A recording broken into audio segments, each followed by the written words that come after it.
a trabajar una noción básica y muy útil para todo lo que es geometría analítica. Esta es la distancia entre dos puntos. Para eso vamos a recordar el teorema de Pitágoras y vamos a ver cuál es la aplicación del teorema de Pitágoras dentro de trabajar con esta distancia entre puntos cuyas coordenadas conocemos en el plano.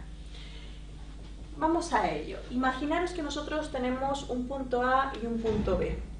El punto A va a tener coordenadas x1 e y1 y el punto B va a tener coordenadas x2 e y2. Nosotros queremos conocer la distancia entre estos dos puntos, el x1, y1, x2, y2. Si os dais cuenta, ver la distancia entre estos dos puntos equivale a ver la longitud de esta recta que está ahí.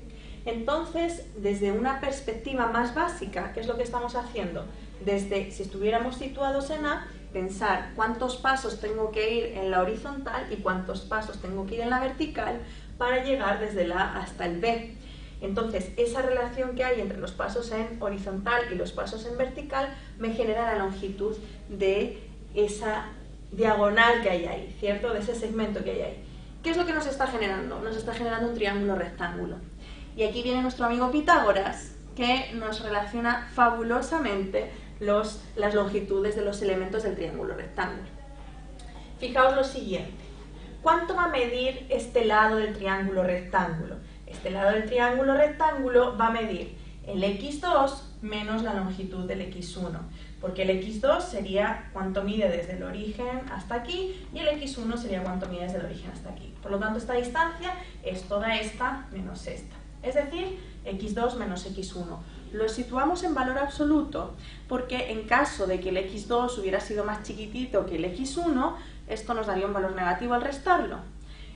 Y por lo tanto, ¿qué pasa? Que en ese caso la distancia tiene que ser siempre positiva, por eso lo colocamos en valor absoluto.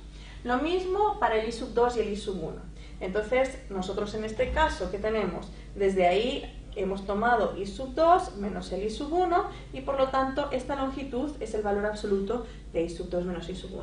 Entonces ya sabemos cuánto mide esto y sabemos cuánto mide esto, o sea, cuánto mide este cateto y cuánto mide este cateto. ¿La distancia qué es? Es la hipotenusa. ¿Y qué nos dice Pitágoras? Pitágoras nos dice que la hipotenusa al cuadrado es igual a la suma de los cuadrados de los catetos. Por lo tanto, mi hipotenusa, en este caso, ¿quién es? La distancia que yo estoy buscando, o sea, la distancia entre A y B, que la vamos a denotar de esta forma. Entonces, esa distancia al cuadrado va a ser igual al primer cateto al cuadrado más el segundo cateto al cuadrado. O sea, este cateto, esta distancia, esta longitud al cuadrado, más esta longitud al cuadrado. Cuando nosotros tomamos la distancia, a mí no me interesa la distancia al cuadrado, a mí lo que me interesa es la distancia como tal. Entonces, en este caso, tomamos la raíz cuadrada y no vamos a tener problemas de tomar la raíz cuadrada porque esto ya dijimos que era un valor positivo, que además elevado al cuadrado ya es positivo de por sí, y esto es otro valor positivo elevado al cuadrado, así que no hay ningún problema de definición dentro de la raíz. Por lo tanto, en este caso tomamos la distancia de la y el b como la raíz cuadrada y fijaros que aquí quité los valores absolutos, porque en realidad estoy tomando un valor que al elevarlo al cuadrado es positivo, con lo cual no hay ningún problema. Entonces, la distancia entre dos puntos siempre va a ser la raíz cuadrada de la diferencia de las coordenadas x al cuadrado más la diferencia de las coordenadas y al cuadrado. Y eso equivale, en el fondo, a esta aplicación del teorema de Pitágoras. Veamos un ejemplo donde además trabajamos con puntos que están sobre la misma vertical, que es equivalente a tenerlos sobre la misma horizontal. Veamos qué es lo que pasa. Vamos a tomar un ejemplo del libro. Fijaros, en este caso nos preguntan cuál de los puntos P con coordenadas 3, 1, que es el que tenemos aquí, coordenada x3, coordenada y vale 1, o Q con coordenadas menos 1, 3. El Q tiene como x menos 1 como y 3. ¿Cuál de estos dos, el P o el Q, es más cercano al punto R menos 1, menos 1? El menos 1 está aquí. Menos 1 a la izquierda, menos 1 hacia abajo. Fijaros lo siguiente, lo más fácil es hacerse un dibujo como para ver un poco dónde están situados.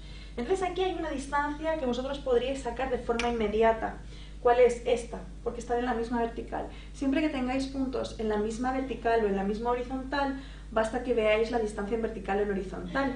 ¿Por qué? Fijaros, en este punto, la distancia entre el Q y el R, claramente, ¿cuánto es? Son las 4 unidades que hay aquí. ¿Por qué? Porque tienen la misma x. Entonces cuando restéis la coordenada x de una con la coordenada x de la otra, como es la misma, os va a dar 0. Ahora, si no os dais cuenta de eso, siempre podéis aplicar la fórmula de la distancia entre puntos. Vais a llegar a lo mismo.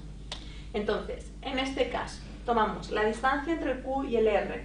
Entonces, ¿qué va a ser? La raíz cuadrada de la diferencia de las coordenadas x del q y el r y las coordenadas y del q y el r. Yo en este caso he tomado en el mismo orden, es decir, este era como el a y el b, por lo tanto este es como que fueran las segundas coordenadas y las primeras coordenadas. Da lo mismo. Lo importante es que mantengáis el orden, o sea, si a las coordenadas de r le restáis las coordenadas de q, hacéis lo mismo para la x que para la y. Y si queréis a la q restarle las de la r, da lo mismo, pero siempre en el mismo orden. Como está al cuadrado, os repito, ese signo va a dar igual a quién restáis cuál. En este caso yo tomé las de r y le resté las de q. Entonces las coordenadas de r eran menos 1 para el x, menos 1 para la y, y las coordenadas de q eran menos 1 para la x y 3 para la y. Por lo tanto, restando, esto nos queda 1 más 1, que nos da el 0, esto nos va a dar el menos 4 al cuadrado, por lo tanto, el menos 4 al cuadrado es 16 y, por lo tanto, el valor es 4. Y en este caso, la distancia de P a R es equivalente, las coordenadas x e y del R menos las coordenadas x e y del P. Entonces nos queda, esto es menos 4 al cuadrado, que es 16, menos 2 al cuadrado es 4, por lo tanto la suma nos da 20. En este caso, ¿qué es lo que pasa? Que 4 va a ser más chiquitito que 2 raíz de 5, porque raíz de 5 es 2, algo, entonces esto va a ser más que 4.